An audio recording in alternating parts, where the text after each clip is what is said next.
Bonjour à toutes et à tous qui me rejoignez sur cette vidéo. Aujourd'hui, j'ai eu un harcèlement de folie de la part de mes gardiens, de mes guides, mais c'est des grands malades. Si un jour j'ai la chance de publier mon livre, vous verrez que c'est une team de fous. Ils me demandent, excusez-moi, d'appuyer sur un point qui est non négociable au sujet des flammes jumelles. Euh, Ils me disent non négociable, non négociable. Je fais ok, c'est bon, lâchez-moi, je vais faire la vidéo. Non négociable. Comment savoir si on est vraiment sur un chemin de flammes jumelles? Attention, de flammes jumelles dans la réunion future, dans l'union future. C'est-à-dire que oui, vous pouvez effectivement avoir rencontré votre jumeau pour un travail ensemble, un travail d'épuration des karmas. C'est le meilleur partenaire pour pouvoir épurer les karmas. Alors évidemment, il y a les autres à côté, il y a les âmes sœurs, mais le travail qui se fait le plus profond, celui qui va chercher vraiment au fond de nous-mêmes, c'est la rencontre avec notre flamme jumelle. Mais pour savoir si l'union est possible dans cette vie-là, ici et maintenant, c'est non négociable et c'est quelque chose d'absolument d'une logique extrême. De toute façon, si vous n'avez pas compris une chose, Dieu est d'une logique extrême, avec une simplicité extraordinaire. Il n'y a pas à chercher 36 000 signes. Oui, est-ce que je suis bien dans mon chemin de flamme jumelle? Oui, est-ce que je suis bien dans l'union future? Est-ce que c'est dans cette vie-là? Est-ce que c'est pas dans cette vie-là? Il n'y a qu'un seul moyen, ils me disent, de le savoir. Ça me chatouille, c'est affreux. C'est l'amour, toujours l'amour. Alors vous allez me dire, ouais, mais moi aussi, mais moi je suis dans l'amour d'autrui, je suis dans l'amour du plus petit que moi, je suis dans l'amour de toute vie, je suis dans l'amour, voilà, oui, il faut être dans l'amour de tout ce qui est vivant, même s'il n'a pas de non-œil ou de bouche pour parler. L'amour de tout ce qui respire et de tout ce qui est vivant. Mais pour savoir si effectivement, qui sont les jumeaux? Qui sont les flammes jumelles? Les flammes jumelles prêtes à l'union. Les flammes jumelles prêtes à l'union, je vais reprendre ce que j'ai dit sur les signes astrologiques, sur les paliers que l'on doit franchir pour pouvoir accéder au plus proche du trône de Dieu. Nous devons gravir 7 étages d'incarnation. Donc, si vous voulez comprendre un peu les roues d'incarnation via l'astrologie, vous pouvez retrouver une de mes vidéos plus bas. Et donc, lorsque nous avons franchi le 7e étage, nous travaillons évidemment avec acharnement dans ce 7e étage. Et ensuite, nous passons à l'étape suivante, l'étage numéro 8, l'étage dont je vous ai parlé, l'étage 8 et l'étage 9. Qui sont tout simplement dédiés aux anges, l'étage 8, et aux archanges, l'étage 9. Maître ascensionné, bien sûr. Donc, une fois qu'on est arrivé au seuil de la porte de l'étage numéro 8, nous sommes prêts à devenir des gardiens, nous sommes prêts à devenir des anges gardiens. Et l'ultime, en fait, étape, c'est l'amour de soi, l'amour d'autrui, l'amour de tout ce qui est vivant et tout ce qui respire, je vais le répéter. Et donc nous travaillons ici avec acharnement, et évidemment Dieu nous donne la possibilité d'enfin réunir nos 2 morceaux, c'est-à-dire notre flamme jumelle et nous-mêmes. Il nous donne cette possibilité.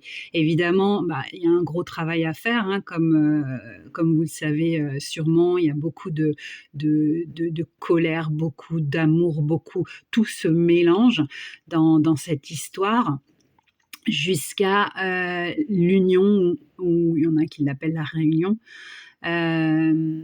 divine, hein, là où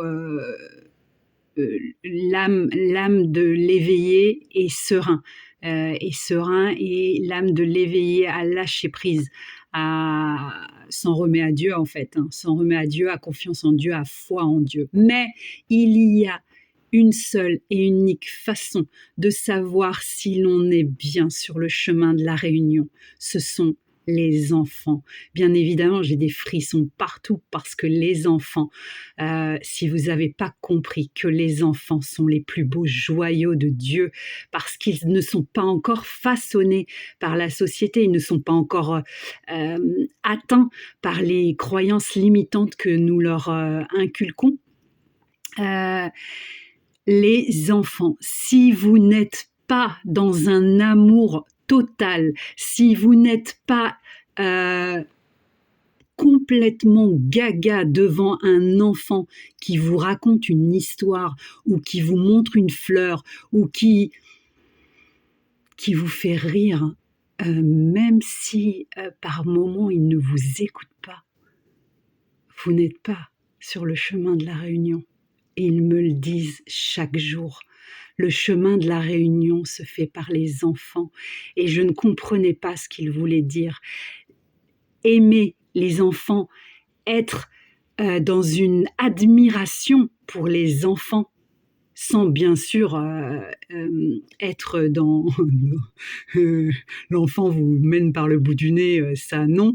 C'est un échange d'amour sain, et un amour inconditionnel. Les enfants sont le passage de votre union. Je ne sais pas comment vous expliquer. Alors moi je ne parle pas de vos propres enfants, parce que vos propres enfants, vous les aimez. Mais je vous parle des enfants des autres. Si vous êtes dans la critique, si vous jugez l'enfant, si vous ne voyez pas que cet enfant est une merveille, si vous ne voyez pas que les enfants sont juste un merveilleux cadeau de Dieu, lorsque vous côtoyez des enfants, si vous êtes dans le jugement, oubliez l'union. Ce n'est pas pour cette vie. Je suis désolée de vous violenter comme ça dès le matin, mais c'est la marque, c'est le symbole de l'amour inconditionnel, c'est la puissance divine. Les enfants sont les joyaux de Dieu avant qu'ils se fassent façonner par la société. Donc si vous n'êtes pas dans cet amour pour les enfants, si vous n'êtes pas capable d'être complètement débile devant un enfant en disant il est trop chaud, vous n'êtes pas dans le chemin de la réunion. Vous êtes peut-être, oui, effectivement, en train de travailler avec votre jumeau ou votre jumelle, mais vous n'êtes pas dans cette vie pour la réunion. Voilà.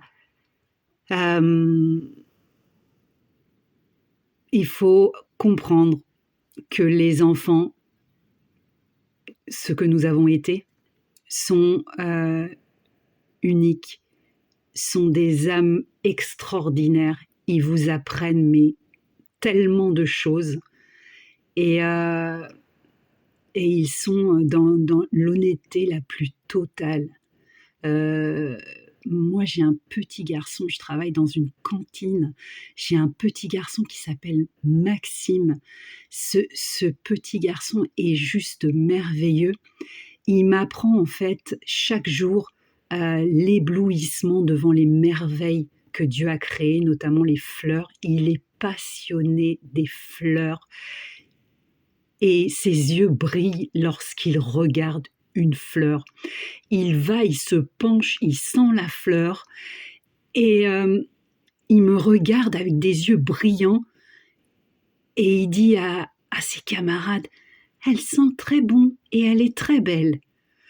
Il est merveilleux, c'est un enfant merveilleux et moi je suis mais moi il me refait ma journée ce petit garçon. D'ailleurs tous les enfants de la cantine, à leur façon, me refont, ma journée. Si je suis triste ou si, je suis, en conflit avec mon jumeau, l'espace d'1 heure, j'oublie complètement tous mes soucis. Heu et c'est là que je me rends compte que ce sont des joyaux, les joyaux de Dieu, qui sont descendus pour nous apprendre énormément de choses. Et quel dommage que nous les façonnons avec, nos croyances limitantes.